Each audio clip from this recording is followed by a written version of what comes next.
In the next few years, two of the richest men on Earth are going to fight on the moon, not with fists, not with lawyers, but with 300-foot rockets, billion-dollar contracts, and astronauts strapped to the top. And the craziest part? The winner doesn't just get bragging rights.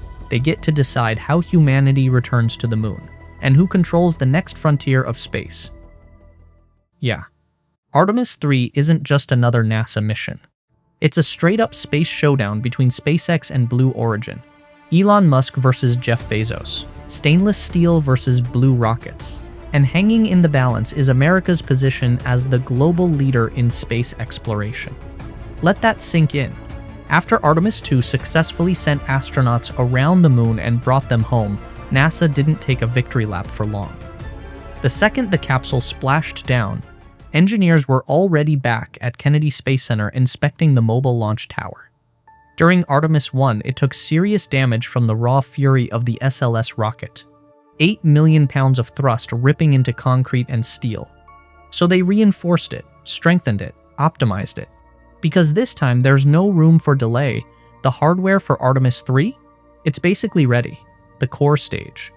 The solid rocket boosters. The Orion spacecraft. These aren't concepts. They're built. But here's where things get wild.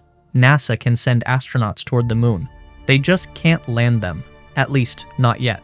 To pull off Artemis 3, NASA needs a human landing system. A ship that can ferry astronauts from lunar orbit down to the surface and back up again. And that's where this story turns into a billionaire cage match. Back in 2021, NASA awarded SpaceX a $2.9 billion contract to transform Starship into the official lunar lander. At the time, Starship was basically a shiny metal tower that launched a few miles up, flipped around, and usually exploded. I'm dead serious. Most of the early prototypes ended as fireballs, but SpaceX iterated fast. By 2023, the fully stacked Starship and Super Heavy booster, standing nearly 400 feet tall, taller than the Statue of Liberty, began flying integrated test missions. Some spun out of control. Some broke apart.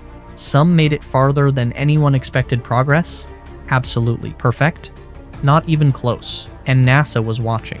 So in May 2023, just days after one of Starship's early orbital attempts ended in a dramatic explosion, NASA made a bold move. They gave Blue Origin their own multi-billion-dollar contract to build a competing lunar lander called Blue Moon.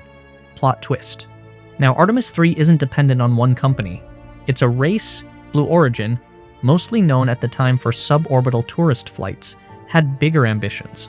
Their heavy-lift rocket, New Glenn, stands about 320 feet tall and is designed to compete directly with SpaceX's Falcon Heavy and Starship systems.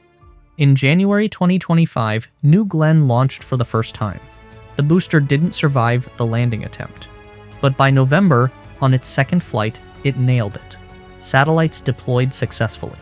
The booster touched down on a floating platform in the Atlantic. Just like that, the underdog became a serious contender. Now here's where retention goes through the roof, because Artemis 3, currently targeted for 2027, might test one lander or both.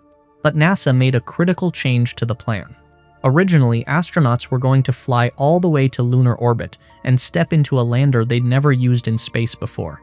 Basically, hope this works. See you on the moon. High risk, high stress. Not ideal, so NASA adjusted course. Instead of going straight to the moon, Artemis 3 will first test the lander systems in low Earth orbit, close enough to home that if something goes wrong, astronauts aren't stranded 240,000 miles away. Sounds safer, right? Here's the catch. Before Orion even launches, the landers have to go up first. That means either a Starship lunar variant or Blue Moon launching into orbit on their respective mega rockets. And these landers are massive. Lunar Starship alone is about 160 feet tall.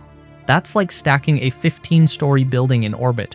To travel from Earth orbit to the moon and back, they need an insane amount of fuel. So much that they can't carry it all at launch. Which means Artemis 3 requires something humanity has never successfully done at scale: refueling giant spacecraft in orbit with cryogenic propellants.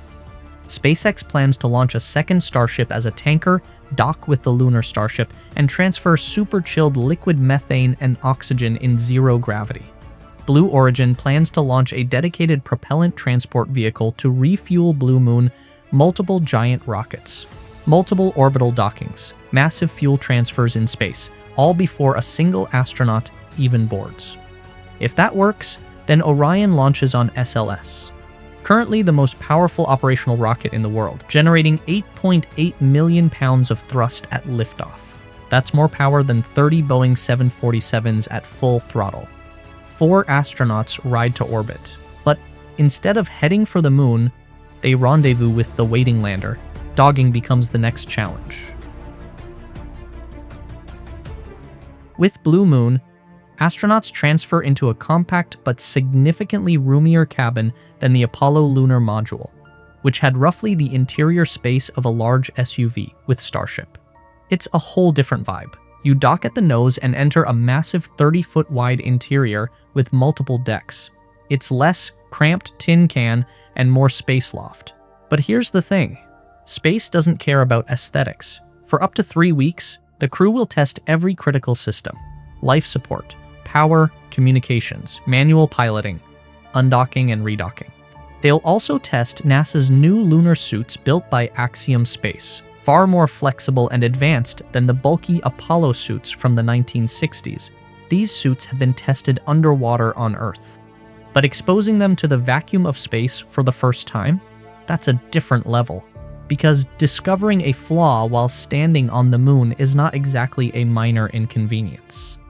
If the landers pass this orbital dress rehearsal, the next step is an uncrewed moon landing. Think of it as Artemis 3.5. The lander must autonomously descend to the lunar surface, operate, and prove it can return safely to orbit. Only then does Artemis 4 attempt the real thing, and NASA doesn't want to wait another decade. They're aiming for Artemis 4 roughly a year after Artemis 3. Which means whichever company wins this race has to manufacture lunar landers fast. Really fast. This isn't just about planting a flag again. It's about building infrastructure at the moon's south pole, harvesting water ice from permanently shadowed craters, turning that water into rocket fuel, creating a permanent human foothold beyond Earth. Because while America's private space giants battle it out, China is planning its own crewed lunar landing before 2030 and has openly discussed building a lunar research station. This is geopolitics, but 240,000 miles away. On one hand, you've got private innovation moving faster than ever in human history. On the other hand, you've got national pride, international competition, and the future of space leadership. And we're watching it unfold in real time. Exploding prototypes. Historic contracts. Astronauts training for a world no human has walked on since 1972. Artemis 3 isn't just a mission number, it's the pivot point. If it succeeds, humanity doesn't just return to the moon. We stay, we build, we expand. The moon becomes the launch pad to Mars. If it fails, momentum stalls. Competitors surge. The narrative changes, so buckle up. Because sometime in the next few years, a rocket will rise from Florida carrying astronauts, and the outcome of the most ambitious space rivalry of our time.